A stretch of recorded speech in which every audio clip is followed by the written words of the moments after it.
Bien, jóvenes, muy buenos días. Reciban los saludos cordiales de nuestro Colegio Basili. Continuando con nuestras clases virtuales, hoy vamos a desarrollar el tema de eh, lo que sería reformas borbónicas. Bien, vamos a entender que las reformas borbónicas eh,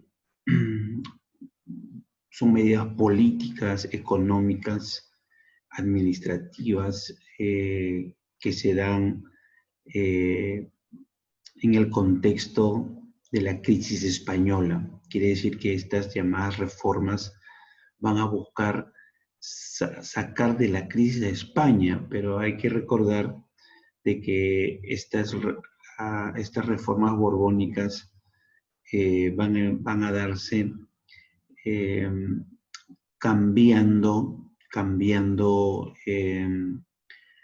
de gobernantes. Quiere decir que los que van a gobernar van a ser reyes de origen francés. Más o menos muy similar a lo que en nuestra patria ha sucedido. Un ejemplo muy práctico es, ¿tú crees que una persona de otra nacionalidad va a querer pues que tu patria mejore? Hemos tenido casos de gobierno Fujimori. El señor Alberto Fujimori llega al Perú y a la presidencia siendo de origen japonés, y ya sabemos toda la debacle que pasó en los años 90. En estos últimos tiempos hemos tenido a un gobernante de origen norteamericano, Pedro Pablo Kuczynski, también con problemas, ¿no? Entonces, de esa forma, más o menos, es lo que las reformas borbónicas se han dado. Vamos a ver. ¿Cómo llegaron los Borbones al trono español? Hay que recordar de que en España se daba una guerra de sucesión española, o sea, luchaban pues bandos por el control de la corona. Los que estaban, digamos, ¿qué dinastías luchaban? Para que lo tengan en cuenta. Estaba la dinastía Habsburga, de origen español, y la dinastía Borbón, de origen francés. En esta pugna de la guerra de sucesión española vamos a tener a Carlos de Austria, ¿no?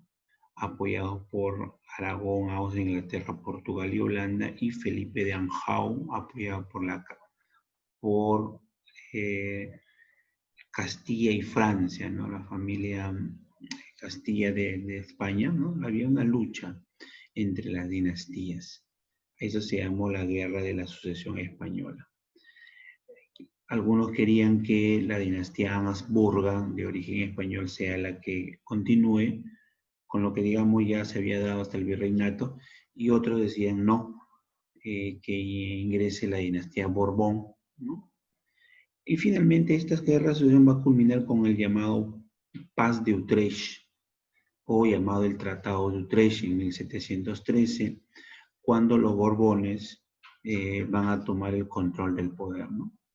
Quien inicia entonces va a ser Felipe de Anjou, o se convirtió en Felipe V, ¿no? Inicia las reformas borbónicas, ¿no? Otorgando, pues, mira, la primera medida fue, recuerda que España había generado un estricto monopolio comercial, ningún país podía ingresar productos. Con este Borbón, Felipe V permite a Inglaterra que ingrese su mercancía, ¿no? Ahí te vas dando cuenta también qué es lo que buscaba, ¿no?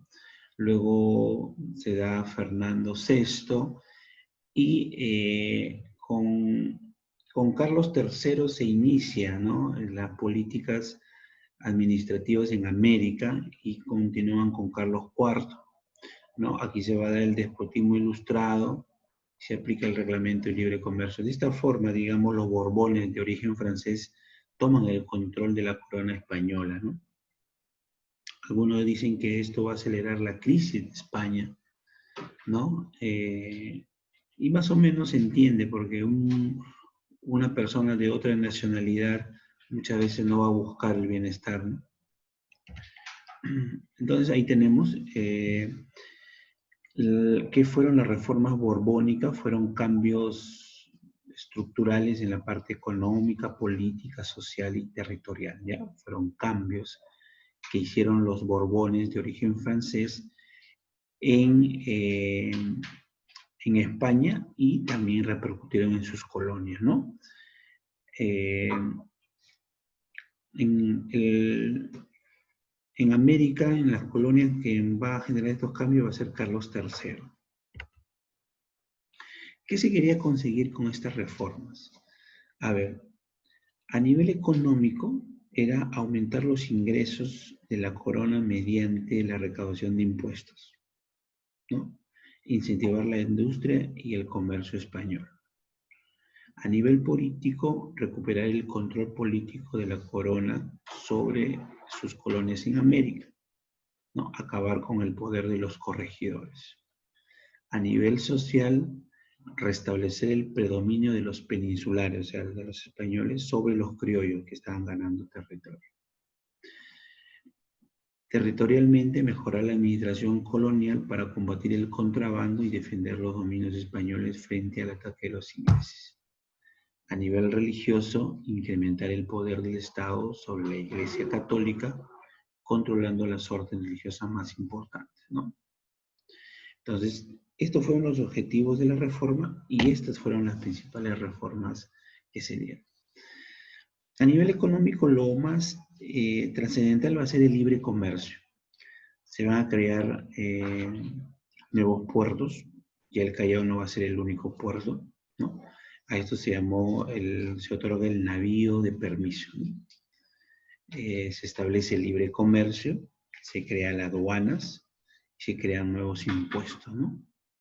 A nivel político, las intendencias van a reemplazar a los corregimientos, ya los corregidores acaba su gobierno, ¿no? Y se generaron intendencias, pues en total fueron 8, Trujillo, Lima, Tarma, ¿no? A nivel territorial, el virreinato era uno solo, que era toda la parte, pues, de todos los países que ellos habían dominado, excepto Brasil. Por lo tanto, se crean nuevos virreinatos, virreinato de Nueva Granada, ¿no? Que abarcaba Panamá, Santa Fe, Quito, Maynas, ¿no? El otro, el virreinato del Río de la Plata, que abarcaba Argentina y Alto Perú, siendo su capital Buenos Aires, ¿no? Y se generaron capitanías, la capitanía de Chile y Venezuela. Hay que entender una cosa. Por eso, ¿por qué en algunos se llamó virreinato? Porque gobernaba un virrey. Por eso, en otras capitanías, en Chile y Venezuela, porque gobernaba no un virrey, sino un militar. Quiere decir que en Chile y Venezuela había mayor sublevación, ¿no? Por eso que se crearon capitanías. A nivel religioso se va a expulsar a la orden de los jesuitas y se va a confiscar todos sus bienes, incluidos sus colegios, ¿no? Esto va a ser todos los aspectos de la principal reforma, ¿no? Vamos a volver a resumir. A nivel económico, el libre comercio. Ya se va a permitir que ingresen productos de Inglaterra, de Holanda, ¿no? A nivel político, se van a cambiar, los corregimientos van a ser eliminados y se crea las intendencias, que va a ser lo mismo, pero cambia de nombre. A nivel territorial se crean nuevos virreinatos, virreinato de Nueva Granada, virreinato del Río de la Plata y el virreinato que ya existía, el virreinato del Perú. A nivel religioso se va a expulsar a los jesuitas, ¿no? Que era una orden que formaba intelectualmente a muchas personas ilustres de la época, ¿no? Van a ser expulsados de América, ¿no? Porque para los reyes era algo que estaba susurrando, estaba generando conciencia en los criollos, ¿no? Ahí tenemos, mira, recuerda de que en un inicio España traía productos y los comerciaba en sus colonias y de aquí sacaban la minería, los metales preciosos y llegaban a América. No podía comerciar otro país con sus colonias, con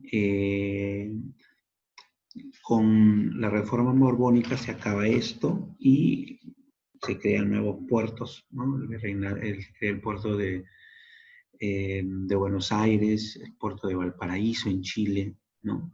Entonces, ¿qué va a pasar? Italia, Holanda, otros países van a poder comerciar. Ya este sistema monopólico se acaba, ¿no?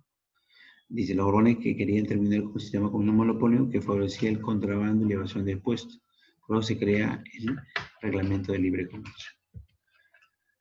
Aquí se crean pues los nuevos virreinatos, ¿no? Que te decía. Antes todo esto correspondía al virreinato, ¿no? De España, todo esto, mira, todo esto era un solo. Y se crea ahora el virreinato de Nueva Granada y el virreinato de La Plata, y lo demás sí. Capitanía de Venezuela, Capitanía General de Chile, ¿no? Cambia a nivel territorial. A nivel religioso, ya te había dicho, el Real Convictorio de San Carlos fue un centro de conspiración muy fuerte, ¿no? Donde se recibe información, los criollos recibían mucha información de sentimiento patriótico, de la Revolución Francesa, y eso generaba pues un problema. Por lo tanto, se expulsa a los jesuitas y el principal colegio, el Real Convictorio de San Carlos, que digamos es la actual Casona de San Marcos, fue un antiguo colegio de jesuitas confiscado por el Estado español como parte de la política eclesiástica, ¿no? Esto va a ser controlado ahora por los Borbones, ¿no? Y bueno, el objetivo era no darle mayor formación política a los criollos americanos, sino darle más fuerza a los peninsulares. ¿Qué consecuencias trajo? A nivel económico se va a dar mayor tributación al indígena, ¿no? Se da decadencia de los puertos del Callao, Veracruz, porque inician nuevos puertos, ¿no? A nivel territorial se debilita el virreinato peruano debido a la reducción del espacio controlado, ¿no? Y se disminuyen recursos materiales. A nivel social, va a haber mucha sobreexplotación al indígena, por lo tanto, va a haber rebeliones muy fuertes como la de Tupac Amaru II, ¿no? A nivel religioso, decadencia de la cultura en la colonia debido a que los jesuitas van a ser expulsados, y el sacerdote jesuita peruano Juan Pablo Vizcarra Human escribe la famosa Carta a los Españoles Americanos, ¿no? En la que manifiesta que estos españoles deben irse a su tierra y los que deben gobernar son los criollos americanos, ¿no? Bien, chicos, nos vamos a ver en la asesoría más tarde con las preguntas que hay en el material y vamos a ir desarrollando. ¿Ya? Nos vemos más tarde. Cuídense mucho.